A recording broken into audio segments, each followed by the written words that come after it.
So hello, I kind of got a different video. I want to try a new idea. I don't know if I'm going to post this on my main channel or side channel yet, but I had this idea for a while in where I read a popular book, like Harry Potter, for instance. I read in like 2023, Game of Thrones. There were some popular books, and I thought it would be interesting to get like kind of a live reaction. You know, a lot of people do reviews and stuff like that, but it would be interesting, I thought, to have kind of a live reaction, especially on the popular books that a lot of people have read. It would be cool to see. I'm thinking I'll read 20 pages and then do my thoughts and opinions and what I think the story, how the story is going to evolve, do some of my dumb ideas. I know I'm going to have a bunch of them, my dumb predictions. And I honestly think it's Judd that killed the cat. Might be funny. So the first book that I'm going to go to, it's been kind of crazy, way out of my element, Pet Sematary. Now, I have no idea what to expect from this book. I know it's a horror book. I kind of got recommended it from my sister. She read it and thought it was pretty good. So I was like, well, why not try it out? I've heard about it throughout my life, but, stayed away from it. So why not check it out? And I thought it'd be funny. If it's actually a really scary book, I might have some funny reactions. And it's just like, oh, no. And I think that happens. I don't know if I can keep reading this book. That would be just creepy. I mean, creep. What was that?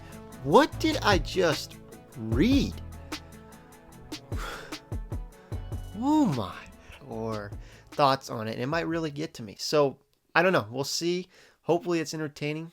And yeah. So, the first 20 pages have been good so far. He's setting up the world in a sense, and it's kind of starting like the typical horror films that I've seen. I don't know how to put it, like a kind of classic horror film startup where it's a new family going to a new town, coming to a new house that's kind of mysterious in some ways. And so it's starting up like that, but it's got some interesting facets, and it's kind of hooked me a little bit already with certain characters like Lewis Creed and Judson Crandall. Judson Crandall so far has kind of scared me a little bit, in a sense of, it's just weird how Lewis is always talking about he knows what he's thinking, or he feels. It's like he knows what I'm thinking, and he's just kind of there. It's just weird. And then there was one chapter where it said or not chapter, but one page where he was in the dark. Lewis was trying to fall asleep, and he looked outside his window, and there Judson was on his porch with the cigarette, and you could see the butt of the cigarette. And he's just standing watch for something. That's what he said. Lewis said. And it's just weird. It kind of, I don't know. It gave me a weird, unsettling feeling just picturing that, looking out to a window and someone staying up really late. I know it's just weird. And he's super friendly. Might be a really dumb thing that I'm thinking, that he might be evil or in some way. I don't know. It's just strange. Obviously, there's something with the road. Obviously, something bad's going to happen with the road. I kind of read the introduction that he had and what inspired him to write the book. So I'm thinking that one of his kids is going to die by the road, or the cat is going to die. There's a lot of time being spent talking about that road.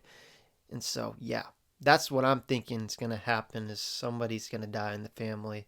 One of the kids, I think, is going to get hit by a truck on the road, and I have no idea where it's going to go from there. We'll see. Here's the next 20 pages.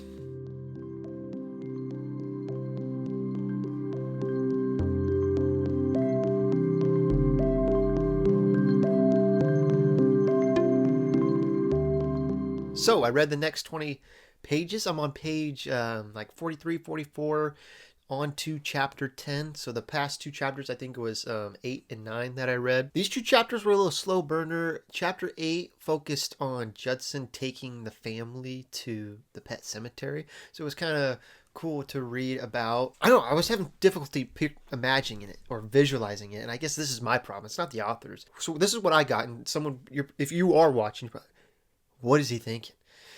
But anyways, a circle, then with like the gravestones, which whether it's stone or stick cans or a board, it's got an outer circle that's not that like precise. It's all jumbled out, but tries to make a circle, and then in that another circle, in that another circle, and then they get more precise until there's a final one in the center, which is really old stones and grave sites of old pets. That's how I imagined it. Now, I could be completely wrong. I just wanted to throw that out there because this is some of my struggles with reading. I'm trying to get better at visualizing and really imagining the worlds that these authors are shaping together as I stick into nonfiction a lot of the time. Anyways, so there's a lot of setting up, and I don't know. I feel like they will go back there. Ellie tripped on or got cut on blown wood or fallen wood. I've never heard this term before in my life. I'll have to look it up. Blowdown. Yeah, I've never seen that term before, so I was like, "What the heck is a blowdown?" But no, that makes sense. So I'm imagining a bunch of dead trees, fallen trees on top of each other. He kind of described it pretty well, like old skeleton bones. So never heard that before, but okay, interesting. But then chapter 9 was interesting, where Ellie came and tried to talk about death and her cat and not wanting her cat to die, and Lewis trying to walk that fine line. I mean, it was really, in a parent's perspective, it's interesting to think about how you would talk about death to your kid and the pets and whatever, and just that subject alone. I mean, I know for myself, just thinking about death, it's kind of something I put on the back burner in a sense of not like thinking about it. You know, we all know it's there. We're all born to this world, and that's pretty evident. We learn it pretty fast that death comes for everyone in pretty much everything. So, but it's a thing for me. I don't know how for you or other people, but you know, don't really think about it too much. I don't know if is that the right way to go about it. I have no idea. That is philosophical. I'm not going to go down that route, but it's interesting, the themes and the talking points and the what this subject matter is covering. It's interesting and revolving around death. And then leading that to the argument that Lewis had with Rachel, just seeing their two perspectives collide and their two, paths to where they are, with Rachel losing her sister at a young age. So she kind of really puts it on the shelf and does not like to think about it, and does not like to think as the Pet Sematary as like kind of a ritual for death, or like not a celebration, but like a fun center where a bunch of kids go and keep it alive and this and that. So it was interesting. I don't really have any predictions about where it's gonna go. I just feel like someone's gonna die, or the cat's gonna die. Something. Which just makes me think about it. I don't know. I'm rambling here now. I don't know why I'm picking this book to read after, and I'm still actually continually trying to read Life and Fate, which I talked about a little earlier, which is depressing in a way. It's talking about World War II, people struggling during the war, parents losing their sons, how different government structures can affect people, and hunger, concentration camps. I mean, there's so many things, and I jump to the Pet Sematary where I feel like someone's gonna die, or a kid's gonna get run into the street and get hit by a car. It's just like, oh my god, what books am I choosing? But next one hopefully will be a lighter note book. But anyways, all right. Way too long. I might cut this down. I'm still trying to figure out the kinks. And so, yeah. On to the next 20 pages.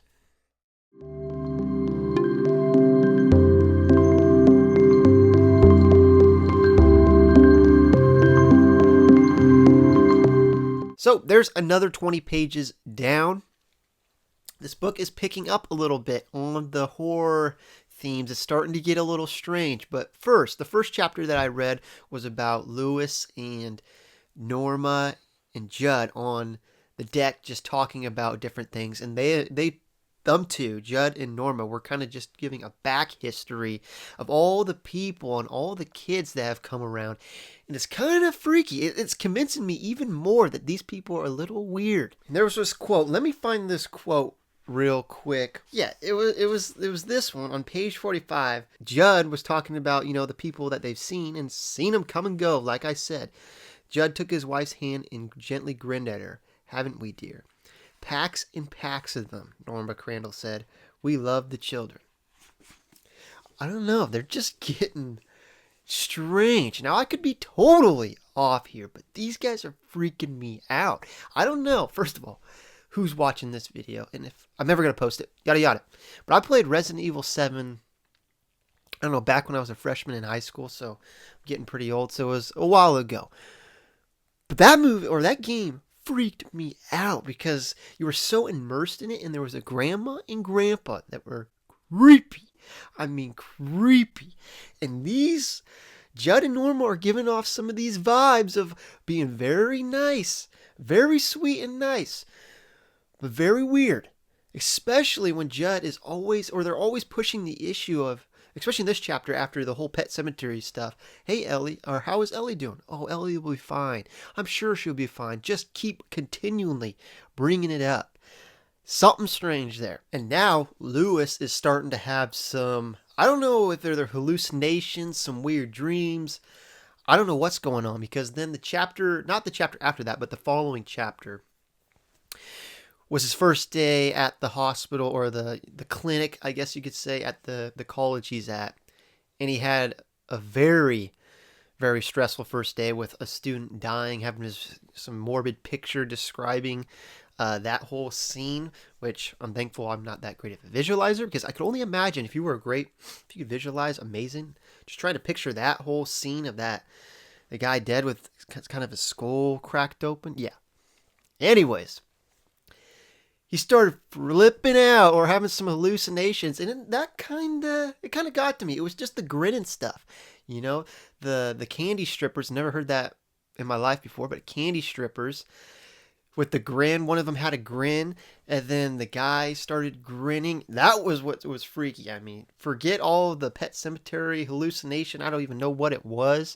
Some weird stuff going on with Lewis. It was the grin that kind of, got to me a little bit. But other than that, not too scary so far.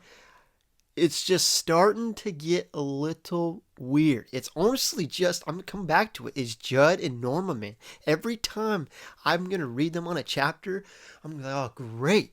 I don't want to read them no more. I don't want to read anything around Judd and Norma again. They're freaking me out. So that's pretty much all I wanted to say. That's where my head's at right now with this book, where I'm at in the book. I'm trying to think if I want to say anything else. I don't think so. I covered it all. I still think it's going to play out like I think it is. Someone's going to die. Something's going to happen. And I'll just have to wait and see.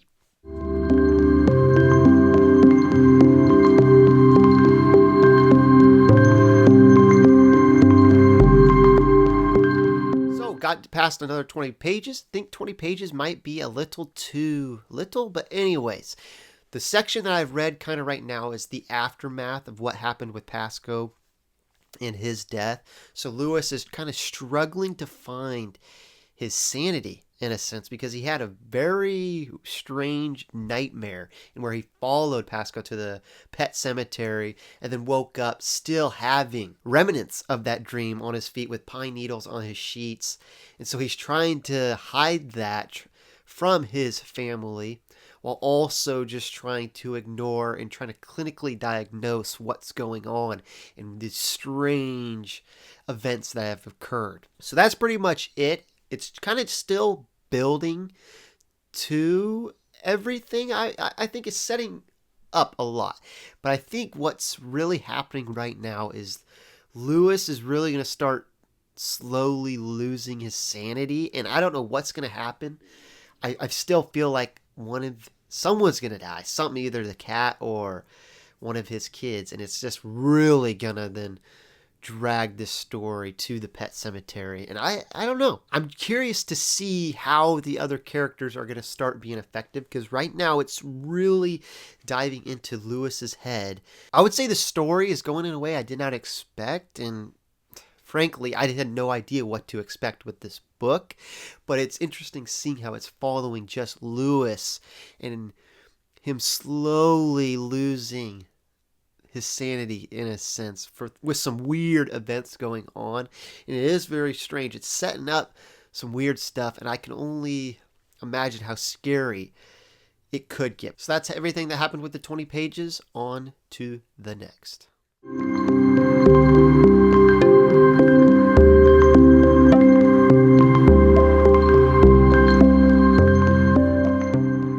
So I'm on page 106, down another 20-ish pages, and a lot has happened in this little chunk. It starts with Louie. I don't know why I've been saying Lewis this whole time, but Louis slowly getting his bearings back. Everything's becoming normal again. The supernatural's kind of fading away, and it's going smoothly. The characters are getting fleshed out a little bit more. But then came Halloween night. Norma has a heart attack, throws everything into chaos, but then that gets resolved, and then at the end you have the family flying away, and the reader, learning about Louis' relationship with Rachel's family. Not a good one, not a great one, especially with the father, and them not liking him, and all their disputes that they've had with the money, the tuition, and so forth. And I'll just say, after on page 106, I don't know if I think it's part of how Stephen's writing this book and my expectations going into this book. In a sense, I'm looking at it very fatalistically in terms of like, what's going to happen like next? Something bad's going to happen. Everything I look into on this book, every chapter is like, okay, I look at it at a weird angle of like something bad's going to happen. When it comes with Norma's heart attack, I was just waiting for the dreams or for her to say something weird like Louis was expecting,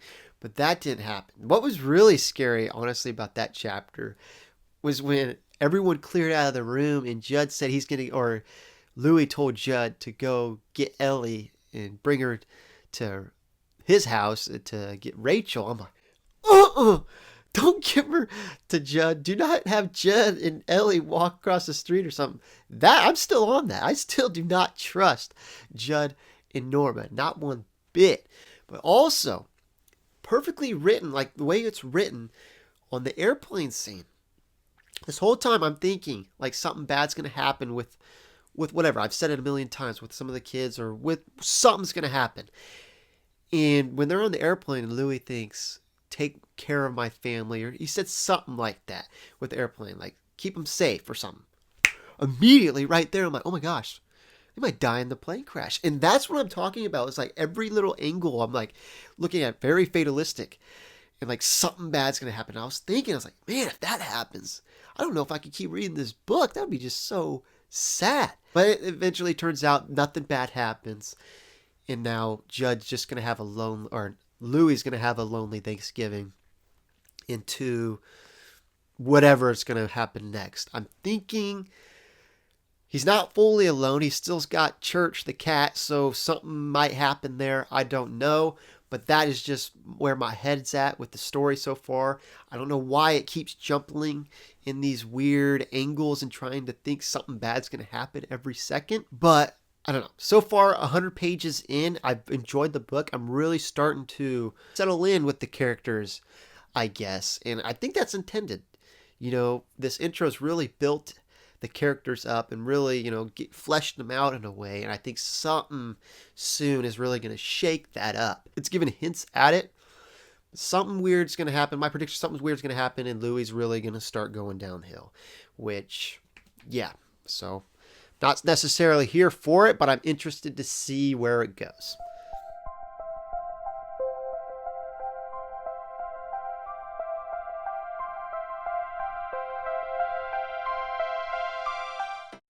So, I'm on page 130, just read the long chapter 22, and Church is dead. This was the chapter where Louis gets a phone call from Judd that his cat had died, goes and looks at it. It is Church. Then, for some reason, Judd says, let's go bury it right now. You saved Norma, so come, let's bury the cat. And they went past the barrier of the deadwood, past where Pasco said do not cross.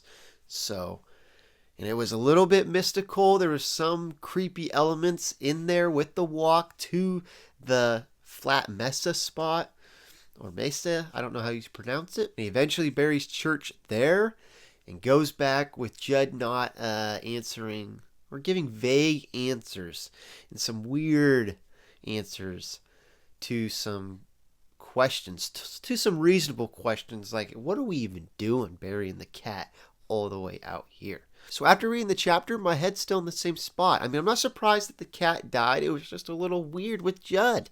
He's still, something isn't right with him.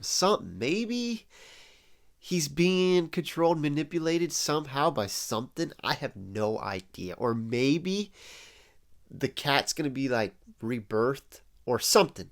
Something like that that site was weird. It was really weird. He kept saying, do you really love Ellie? Do you really love the cat? Let's bury her here. Or bury the cat here. It was kind of special place. So I don't know if it resurrects something or something. Something's up with that. And something's up with Judd. And I honestly think it's Judd that killed the cat. Louis gets the phone call and says, hey, I think it's your cat, yada yada. When Louis goes over there, Church is not really, like he got hit by a truck or something. Not broken to pieces. The only thing is his neck just feels broken. And a little blood at the end of his mouth. And Judd standing there. I mean, it just had to be Judd. It just had to be him. And so when I was reading that chapter, I'm like, oh, it was Judd. He killed the cat, and now he wants to take him to this stupid burial site all the way in the woods just to bury the cat. Nice one, Judd. But it turns out everything kind of worked out, and they came back. So I'm interested to see where this story goes from here. I think, the book's going to get dialed up here pretty soon, and I just hope Judd's revealed to either be bad or just somewhat manipulated in some way, because something isn't right with him.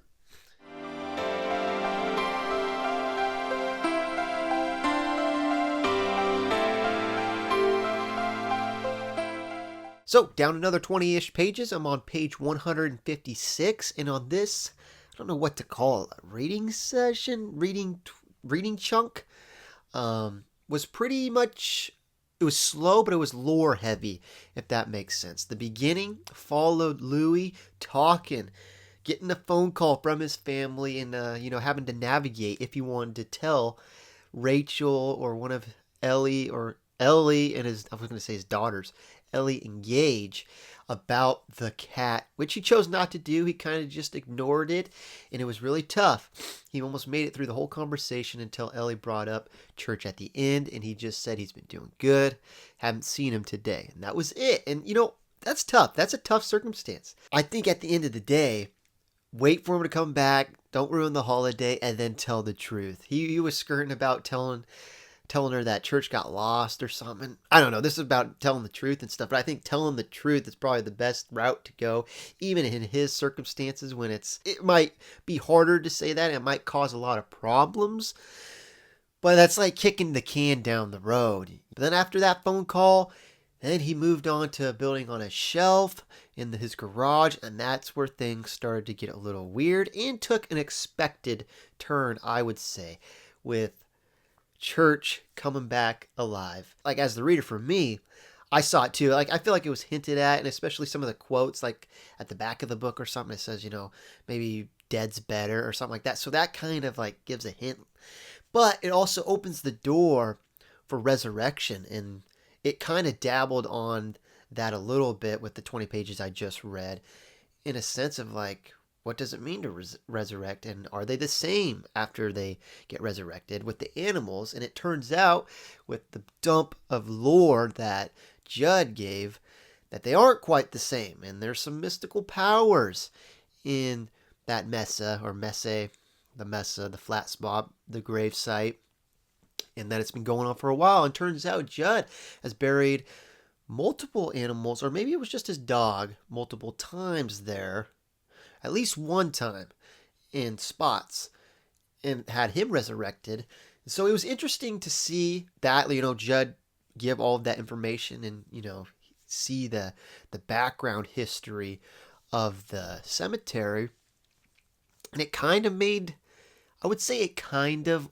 lowered my radar. What's the right word I'm looking for? I guess lowered my suspicion on Judd in a sense. He knows more. It ended like he seemed like he resurrected somebody. Who could that be? Could it be Norma? I have no idea. But, he's hiding something. But I think I was having feelings that he was like evil somehow, but I don't think that's the case anymore. I think, he's done some stuff, he's hiding some stuff, he knows some stuff, but I don't think he's per se evil. We'll see. But I'm interested to see where this goes. It opens a lot of doors with the resurrection stuff, and especially where I ended it, just to learn more, I guess, about Judd and his expectation or his experiences, and did he revive somebody or resurrect somebody? But also with Louis going back to the house and dealing with this strange cat now. So that'll be interesting. But my main prediction, I still have a feeling and a prediction that one of the family members might die. And I think this is kind of forming what the story's going to be about, I think, about resurrection. And I feel like whether it's Rachel, Ellie, or somebody, maybe Gage, one of the kids dies, and Louis then battles with trying to resurrect them, and maybe he does resurrect one of them and they're not the same, and it just goes down that. Anyways, that's a long talk about these 20 pages, but that's all I want to talk about. Next 20 pages.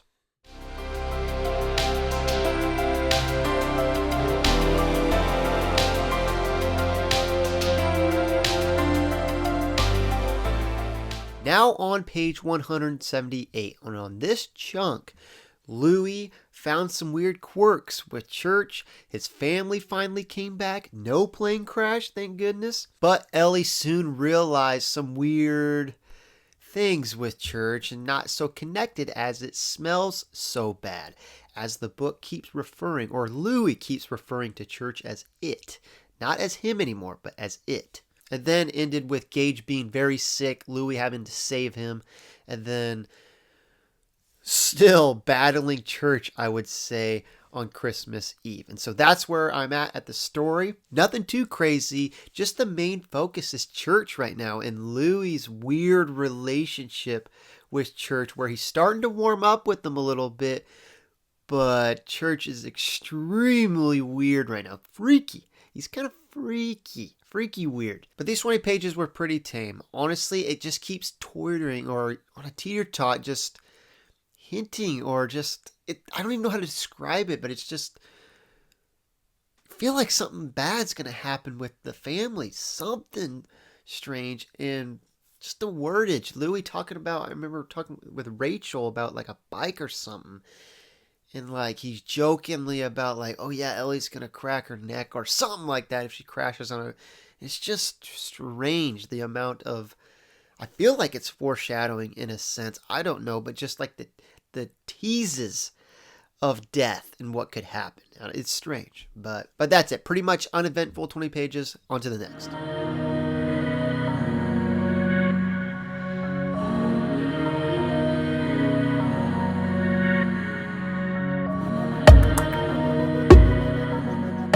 All right, there's another 20 pages, and within those, it was chapter 31 and 32. And man, these two chapters were kind of depressing in a sense. So it started with the new year, the Crandalls coming over for dinner, Norma not looking too great, Louis taking a lot of hours for work, getting very busy, just time's going and going. And then all of a sudden at work, Louis gets a call from Rachel that Norma has passed. Goes through that with Judd, Louis trying to help, or in helping and being there for Judd.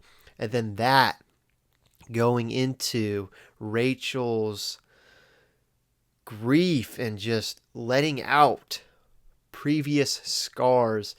And as the reader, getting an insight, and like Louis, getting an insight of her past with her sister, which was very depressing. So what was interesting about the call that Louis got was that his mind, when he first heard Rachel being upset, his mind went to, oh no, did Ellie fracture her arm or fracture her skull? And it's just like, what? It goes back to what I've been saying this whole time, where it like, this book keeps hinting at like worst outcome possible, or hinting at death, which I think is deliberate in a way, but it also, I think, kind of shows like the human mind in a sense of where, when you get a phone call and someone's upset in a sense, or you get a call from someone in not a long time, like your mind will go and reach for the worst possible outcome in a sense, or, just for whatever reason. I think that's just human nature in a sense. So I think it's part of that, in part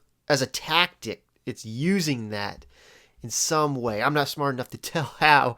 It's just hinting at some weird things, that reaffirming what I think, one of the kids or something bad's really going to happen with the family. I think that's it. But then with Norma's death and everything with that, where my mind goes to is, what is Judd going to do? Is he going to resurrect Norma? And I don't know, it's a tough one. I don't think he will, but I would not be surprised at all if he does, especially with Louis having that, vision of him pulling Norma's body to the burial site. And that opens the door for a lot of, it's going to get crazy if that starts to happen. Let's not do that, Judd. And it just also makes me wonder, like, something's up. Like, has Judd been resurrected before? Or has he resurrected Norma before? Is this not the first time she's been resurrected? I don't know. I don't think the books hinted that, but that's just where my mind goes to. And I would not be shocked at all if something happens along those lines of where they've been resurrected somehow.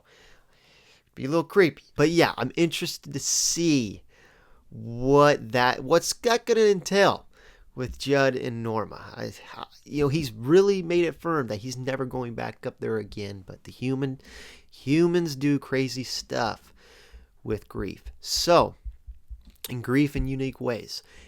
Going right to Rachel and with her grief. And man, it was a depressing read in a sense. Very masterfully done, I guess, in a sense of really just humanizing her in a sense of like a little kid with so many thoughts going through her brain at the time of her whole, sister, that everything in that situation, all random thoughts, good thoughts, bad thoughts, selfish thoughts, reasonable thoughts, all of them, human thoughts. And then putting someone in that situation for her death to fall out like that is just, yeah, it was a depressing read. And I don't have like a masterful insight on it other than, wow, it did get to me. It hit me in a sense. Like, so far in that book, I think that was the most emotionally affected I've been, whether it's fear or sadness, excitement, whatever. I think it was that part right there hit me, and just reading that story was kind of very depressing. But then shows like Rachel's got reasonable like scars and fear of death in a sense of wanting to keep everyone away from it and not wanting people to talk about it.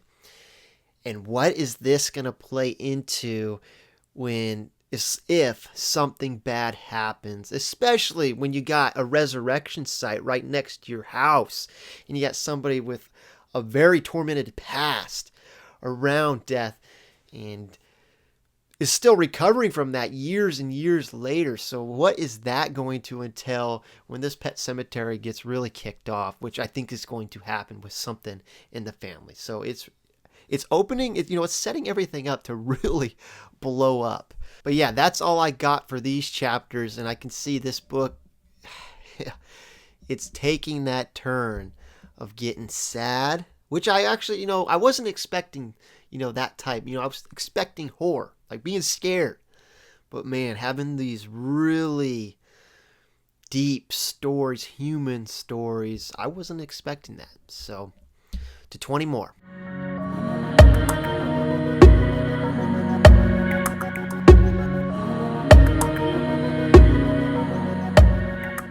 I have hit part 2, and the last section that I just read was very, very interesting.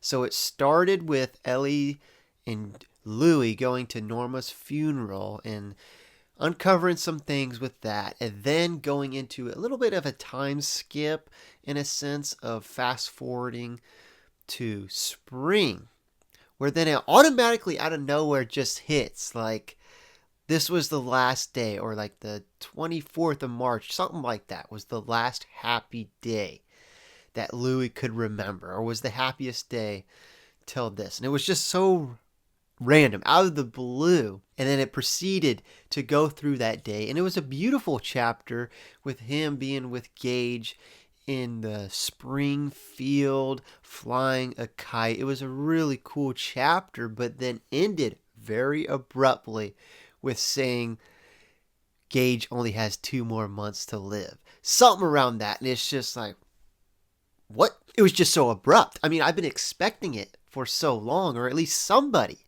in the family with that road, but it just out of nowhere, just wham, Gage has got 2 months. It's going to be a problem, especially with church being so weird still. I still got questions around Judd, if he's still, is he going to resurrect Norma? I mean, there's so many questions within this and taking a really dark turn. So who knows where this is going to take the family. I only imagine Gage will probably, or at least Louis will try, the family will try to resurrect him. So I guess we'll see. But I think this is like a dramatic shift. Part one was kind of airy, light-hearted in a sense, in a way. And now I think it's just an abrupt switch. It's going now to the next darker 20 pages.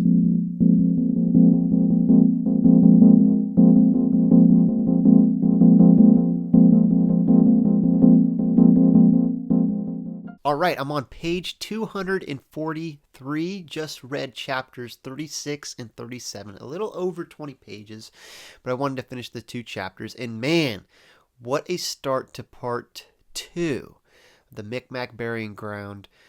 Sad start of just the shock, going through the shock of Gage's death in a sense of just abruptly, and going with the emotions of Louis, the family, trying to process it all, and then having the funeral and everything that comes within that. And then the chapter 37 covers the funeral even more, going into the fight that Louis had with Irwin Goldman. Goldman, I think is the last name. Irwin, his father-in-law. And that ugly fight of 2 people having a very big grudge, in a sense, and they're grieving and they're lashing out in a sense at each other for this. Goldman said some crazy stuff, I'm not going to lie, but I'll get into that. And then after that, just went into the aftermath of the funeral. Louis talking with Ellie's own way of grieving and having the chair, thinking about Lazarus and that reincarnation. And so it touched a lot of different stuff, and then ended with Judd or Louis drinking a lot, thinking about the cat, and then eventually Judd knocking on his door. And before that, Louis going with thinking about some weird thoughts, expected thoughts of should he take Gage to the burying ground. So yeah, it was a dense 27 pages, I'll say, a dense 2 chapters. And man, does it really solidify that. I don't think this book is too much of so far is so much of a horror as I was expecting, but a very, I don't want to say depressing book, but sad emotional book dealing with a lot of grief, loss, and just the human nature in a sense of how we deal with losing a loved one, especially a kid, and everything around that, how people act with each other in funerals. And here I thought it was just going to be a strictly horror book, but this is, yeah.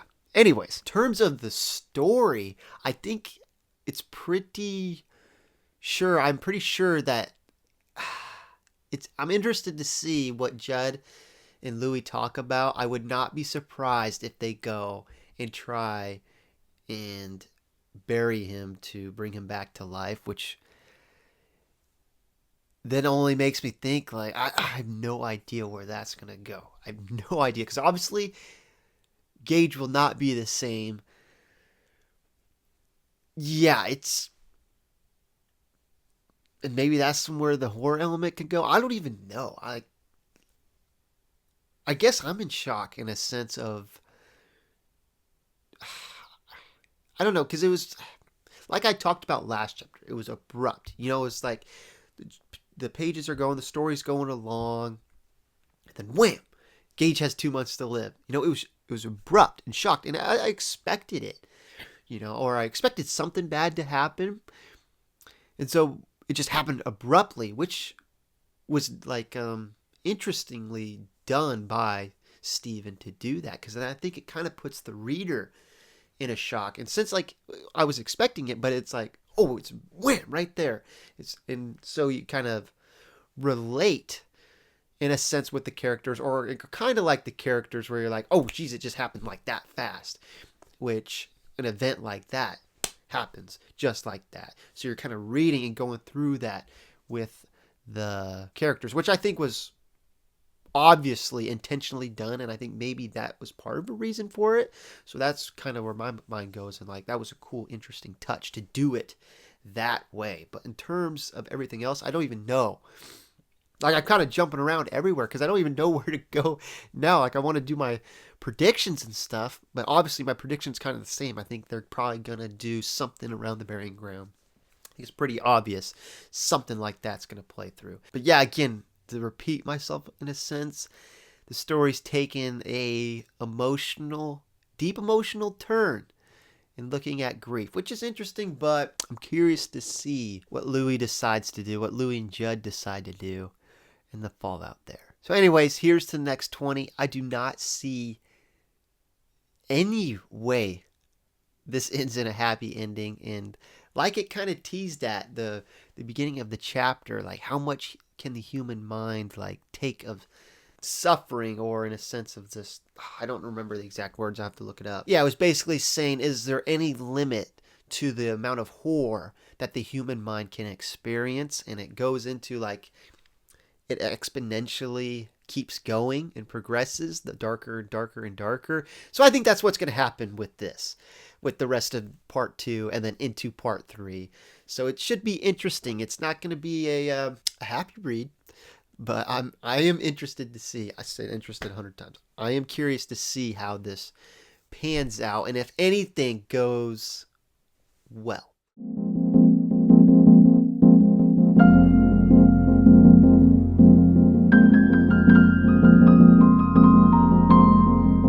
All right, I'm on page 100 and 265, way past the halfway point, and just read chapters 39 and 40. And within these 20-ish pages, chapter 39 was a big one. It was a lot of backstory with Judd talking about the one instance of Timmy, a World War II vet, being brought back and resurrected by his father.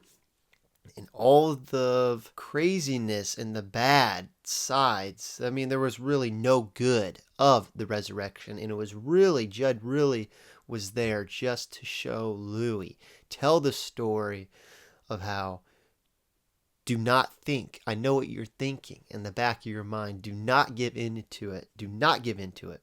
And do not resurrect your son, because nothing good will come from it, as he will not be back, and he will be twisted, he will be evil, and it will just not be good. And I think it really solidified I don't think Judd is evil or Norma's evil, or they've been resurrected in a sense, because I mean there's always a chance, but I think this really showed that Judd is actually a human with some flaws like everybody. And this chapter talked about, how the evil resurrected person, Timmy, only looked at the bad side of humans and glorified them and pushed them out, ignoring the good side of each human. And, because it was evil. Timmy was evil after being resurrected, and nowhere had the presence of himself, in a sense. There was nothing of himself that was carried over through the resurrection. And it tormented his father, ending up in the sad fate of them both, where he shot himself and shot his son, and then the house burned down. So it got pretty deep. I think Judd's actually a pretty stand-up guy and is there for Louis, and just made kind of a mistake of bringing him to the cemetery, and just knew a lot.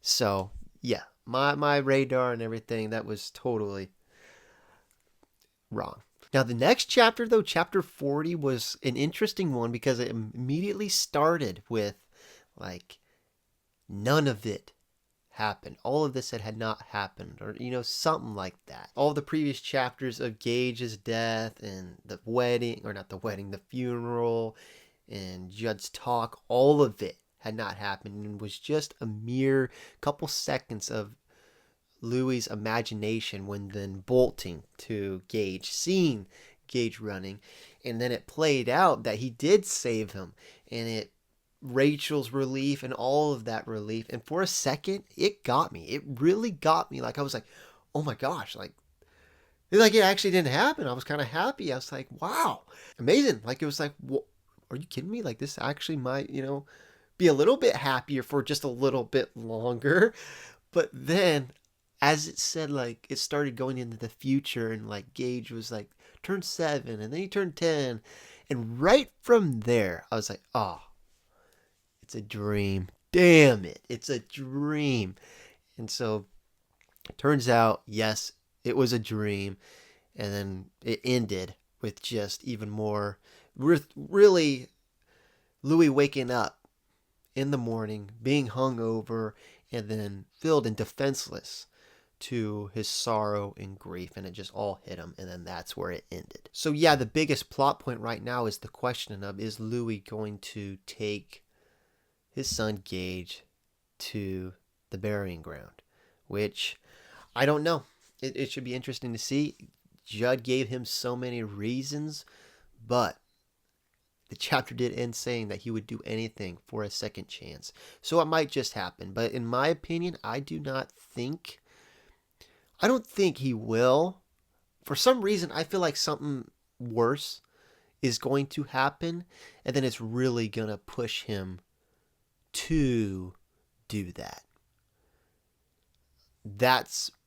Yeah. And I still don't, like, Church is kind of like in the background just lurking right now. And who knows, he might do something to promote that. I have no idea. Like, I have no idea where Church fits within this, I have no idea. I just think something worse is going to happen.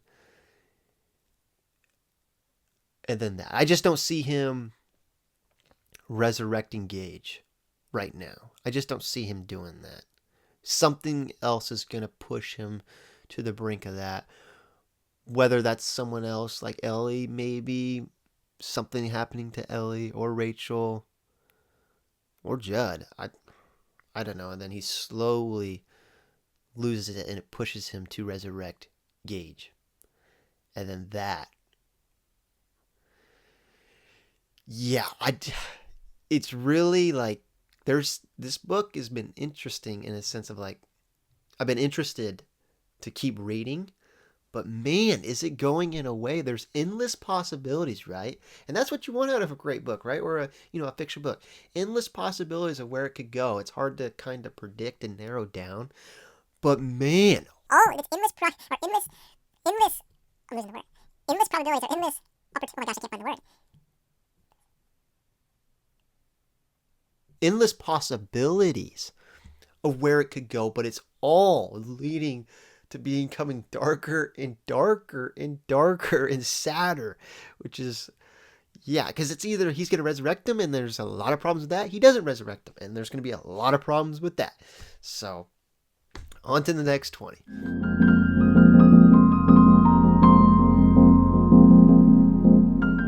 All right, I'm on page 289, reading chapters 41 and 42, and these chapters covered Gage's burial. Chapter 41 was really about his burial, and then the aftermath of where Louis really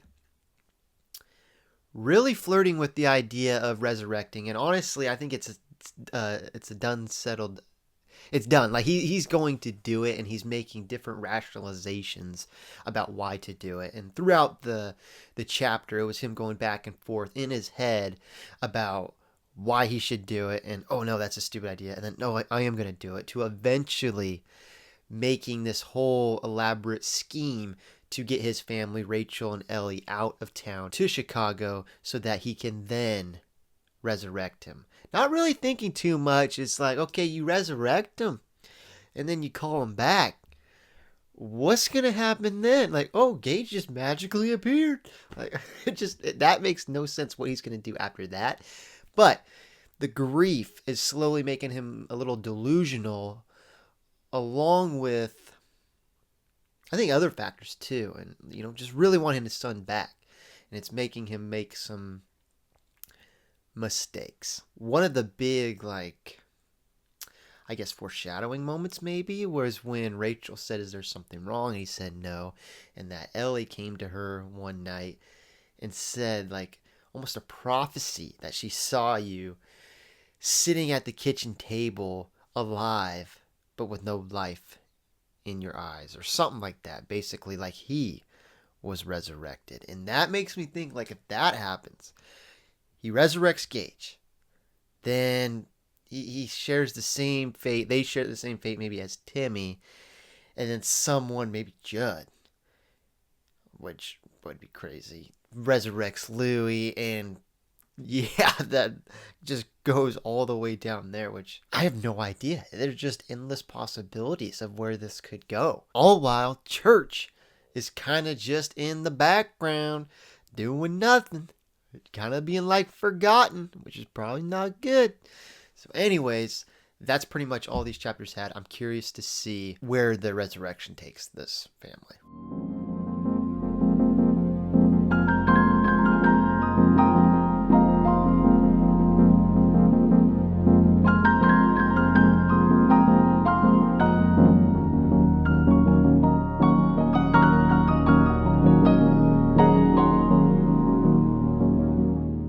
So I finally hit page 300. I'm at 309, and man, is this story starting to really dial up.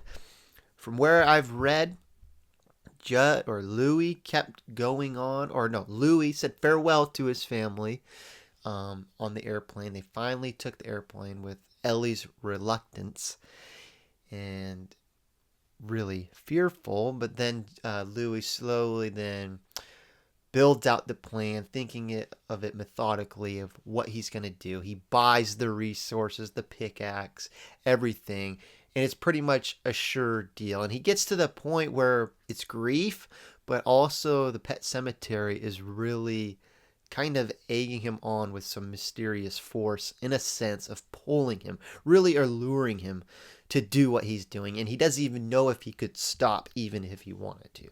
So yeah, that's going there. And then you got what I thought was really cool is finally a perspective change with hopping into Rachel's mind and Judd's mind in these chapters. With Rachel's perspective, we finally go into what Ellie has been dreaming about lately, and that it was actually not really a dream. It was the dreams that Louie was having, where she's actually, or I don't even know how to describe the actual dream, but some actual events taking place with Victor Pasco. He's coming back to the fold, and Rachel takes a while for her to recognize that, but once she recognizes the name and puts it together, she is alerted, tries to call Louie, and then eventually calls Judd, who then is alerted and feels a lot of remorse, or not remorse, but a lot of regret and shame that he has a hand in how this is happening, and he's part of the reason that this family's going down this road, or Louie's going down this road, and he puts himself to blame. So it was a lot, and there was a lot in Ellie's dreams about, it really seems like, if her dreams are correct, that Gage is going to come back very demented in a sense, or not himself, and try to kill her, Louie, and maybe Rachel, and then maybe Judd, which makes it so sad because it's totally a full 180 of my perspective on Judd's character. I started out not trusting him at all for some good reasons. He was hiding some stuff. He was hiding he had some secrets, but he is not. I still could maybe, but he's not evil. He's looking out for the family. Just an ordinary guy that made some couple mistakes, and now I fear that he's gonna try to get in the way of the Pet Sematary's powers or whatever. and it's not going to end good for him. Either Gage is going to kill him or for some reason I think now that Gage, when he comes back, is just going to be on a slaughter fest or something, in a sense of going after Louis and Judd. And who knows? Who knows what Church is going to do in all of this? That's the big question too. It's like, what's Church going to do? I keep bringing that up, but it's just like, okay, where's Church? He hasn't been talked about in forever. So yeah, I think that's my predictions about how this story. The predictions are starting, I think, firm up a little bit in a sense of Lou is going to go there, Judd's going to try to stop him, and then Rachel's going to try to go back with Ellie or not. I don't know, but they're all going to try to converge on Louis to try to stop him, which I think is going to be, they're going to fail at doing that. It's sad seeing Louis go down this path and where this story's going. It's just like, oh no. And I think that this is where the book will start to get a little scary in a sense. Especially, just reading Ellie's predictions, or, what Pascal told her about what Gage is going to maybe try to do. Yeah. It might get a little freaky now. So we'll see. I'm getting close to the end. This video is going to be very long. But so if I do this in the future, I might change some aspects to this. But hey, if you've watched this far, definitely not ones that I could imagine. But if you watched this far, I hope some of my insights were interesting. But anyways, off to the next 20.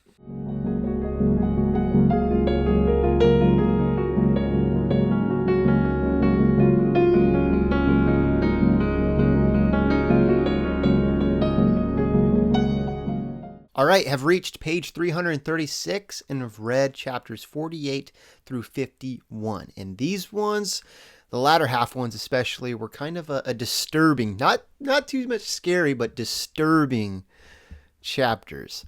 So it first kicked off, or first started, with Rachel and her really being committed, gaining motivation from Ellie, especially being like, seeing her relief about her mom having a chance to get home and try and help save what's going to happen to Louis. She's frantically doing that, and then it covers the struggle in doing that. And then now, to the point that I finished, is she wants to, or is going to try and drive there and get back at first daylight. All while this is taking place, the rest of what I read just covered Louis's commitment in actuality, it becoming a reality of him digging up Gage and flowing into madness. And it was very interesting because as it went along through the chapter, there was just a couple points here and there throughout that kept saying, like, he kept pushing not thinking, like he didn't want to think anymore. He was literally just not thinking about what he is doing right now.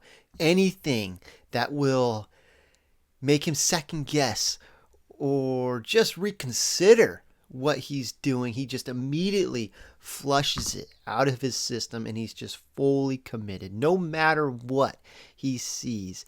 And yeah, it gets pretty brutal, especially the descriptions behind Gage's body and the smell, and just there's so many points where he could turn back. But then, like, at every turn, he feels like, okay, he can't turn back now. So then he gets a little bit deeper into it. And then he's like, oh, should I turn back? No, I can't. So he gets even more to the point of putting him in his Honda Civic and about to drive back to his house, which is where it ended. And man, oh man, it's the story has been very going in a way of not predictability, but just straightforward in a sense of not real deviations, or it's not a surprise of what's going on, but it makes it even more disturbing, enticing on what's going to happen when when Judd sees the car roll up.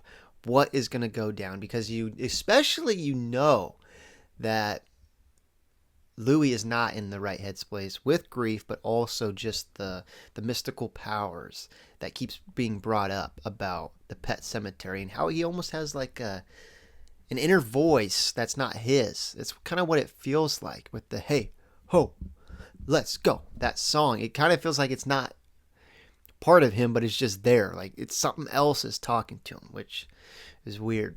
Here's to Judd and Rachel trying to maybe the last ditch effort of saving Louis from really fully going through it, which I don't think is going to happen, but we'll see. Next 20.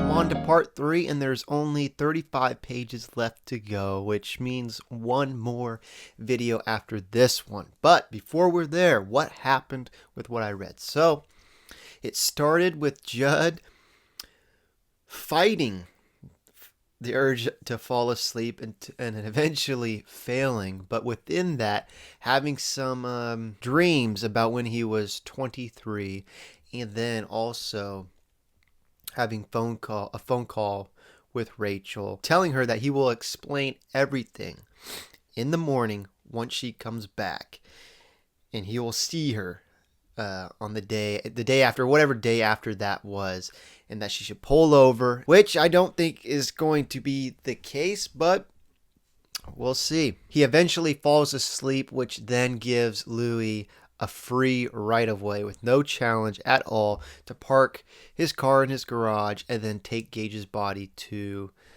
the cemetery, or the Micmac burying ground, to then where he has some strange encounters and then eventually finishes the process of burying Gage, but then forgetting almost pretty much everything after that and getting almost like blacking out, and then until he was like right next to the pet cemetery, and then started hearing some weird noises like he was being stalked, and then eventually got to his bed and fell asleep, all while Rachel is trying to drive home, going against Judd's orders or wishes that just to pull off and go to sleep. She then just keeps pushing on, having some very close calls and having the feeling of something stopping her from getting to Louis. And now it's to the point where there shouldn't be anything stopping her anymore because it's done. But at that time, she kept falling asleep. Her and Judd both fighting urge to fall asleep and failing pretty hard at that. So that is pretty much where it ends. And then with Louis, I'm only expecting it to be Gage's body slowly lurks its way up the stairs, grabs something off of his bed that was shiny, most likely a knife, and walks out of the room. Does not stab Louis with it, just walks out of the room. So I'm curious to see, and that's how the story will unfold. So still interesting though, like Church only had one little section that, Louis walked into the bathroom and he was sitting on the toilet and then just slowly walked away. So, which is kind of weird because it's like Church is on the cover. I feel like he's going to have a bigger role, but I just don't know. I don't know what's going to happen with Church and if some of those things are going to be explained. There was also a great dream or thing talking about, how Oz the Great Intuible, something like that, is always lurking, which is death, which is so true. And it was kind of just a scary reminder of how death is always there and always lurking around, which is scary and sad, and it does get to people, and no one really can escape it. But with all that being said, where's the story going to go? Obviously, I don't know. But obviously it's going somewhere with Gage, and he's grabbing the knife, so I can only imagine it's going to cause some harm. I don't know. There's no turning back now. There's no turning back, and I don't think it's just going to be as simple as they're going to put Gage down for good, in a sense. But in terms of the story, I hope there's a little bit more with Judd's backstory. It still feels like he's hiding something, like he was going to tell Rachel something. Like there's something still there. What's going to happen to Church, the family, and if the mysterious powers of the Pet Sematary are going to be answered in some way.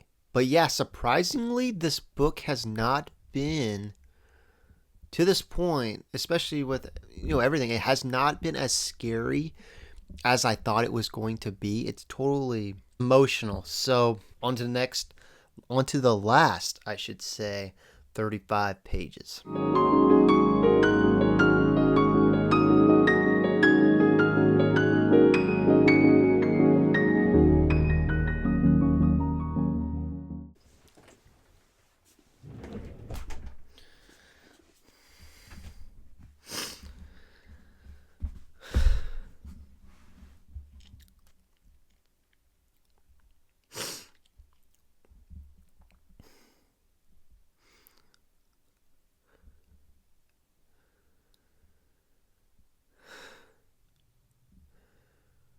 What was that? What did I just read? Oh my. This book is it's something. It's something. Wow, did that it ended in a way that was like I saw it, like the last part, the great and the tuable. The Gweet and Tuable, whatever it was called. Basically like the monster, basically death. It ended in the way like I thought Gage was, going to get back or be evil and try to kill some people. But man, how it all played out. I'll be honest, this is the first time throughout this book that my skin got a little prickly. Just a little at the end and just reading it all. And wow, just wow. Like I literally just finished it and I was like, all right, I just need to hit record. Not process it at all, and just go straight unfiltered almost in a way, and just what? That's my reaction. It's like what was that? So sad. I mean, you're sitting with those characters forever, or with a book, and then all of a sudden they just drop like flies, like Rachel, Judd, just bam, bam. I mean, just that in itself, like reading that Judd slowly having the door creak open and then Church walking in. Ugh. And then going into the kitchen and then just how that played out. And then Rachel coming back from the road and, wanting to fulfill her promise in a sense of going to Judd's house first, which shouldn't have done that. And slowly it lurking her upstairs, Church lurking her upstairs, and then Gage give her whatever Gage was, giving her a hug, and then wait, and then for Louis to unravel all of that, and then just completely lose his sanity, which wow, and then for it to have Steve at the end follow him for a while and then turn back, and like the hand of evil or the powers of the Pet Sematary slowly tried to grab him but then let go, and then he left. And then the epilogue with the police coming, and I just can't believe that he after that, all of that, he went and dug up or got Rachel's body and put her in the resurrection, and then ends with the just how it ended. Like, just wow. I was not expecting that, for it to end with him totally breaking down and totally, I guess, like the book said, like at the end, the Pet Cemetery almost like making your grief even stronger to do those,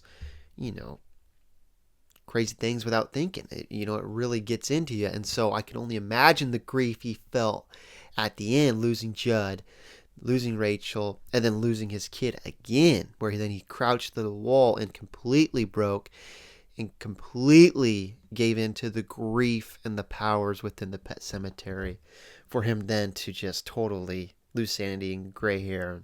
Yeah, wow. As far as my predictions, I think of the first one with Judd, and man, was I totally off with Judd and Norma. I don't know why. If it was shaped or made in that way to make you question Judd and Norma at first, but I sure did. And I was so wrong. And then with church, I had no idea what was going to happen with him. And it makes a lot of sense. Like he was just, was being controlled and manipulated by some evil force, and not as not as forthcoming or as aggressive as Gage and his body was, but nonetheless was planning something and lurking in the background. And just, wow. I mean, I don't even know what to say. I mean, this just makes a great reaction video right at the end. I have nothing really to say other than just what was that? But overall, to wrap my thoughts, I don't know. I don't really want to do a review. I don't like doing, I don't know. I want to say I don't really like doing reviews, but here I'll say, like, I enjoyed the book. It was definitely a good book. It was cool reading something out of my element, reading a fiction book in a sense that's, a little bit just a faster read, and a novel, a short, or not a short novel, but a smaller novel, what I'm compared to reading. And it was good. It was a good page turner. I got hooked to the plot and some of the characters. Just a very dark and emotional, grief filled story that is very dark. And I'm only wondering how it compares with Stephen King's other works, because I hear that he's pretty, like, he dabbles, or not even dabbles, but he has many books that dive into a horror element in different ways. So I'm curious. I mean, I definitely will read another Stephen King book, and I definitely would be open to reading one of his other scarier books. Like, I've heard Misery, or definitely The Shining. I've only seen pieces of that movie, and so I really don't know the story at all. So I would love to read that. I mean, honestly, at the end of the day, I enjoyed making this. It was fun to try something new. It's definitely not perfect. It's definitely flawed. I don't know if it's the most entertaining, but I tried to get a read along in the sense where you, as the viewer, could follow me with the story, with a story that most likely you've read before and like in some way. And so it'd be cool to see a newcomer's reaction, or a fresh set of eyes to a story that was released a while ago, and to a story that has some notoriety. It has many films made and adapted to it. I'm pretty sure, I think I saw recently that had like a 2019 adaptation. So, I mean, if you've made it this far, thank you for watching. I hope it was enjoyable. I hope, I'm sorry I didn't have that great of insights, I don't feel like, but I hope it was worth it. It was entertaining in some way.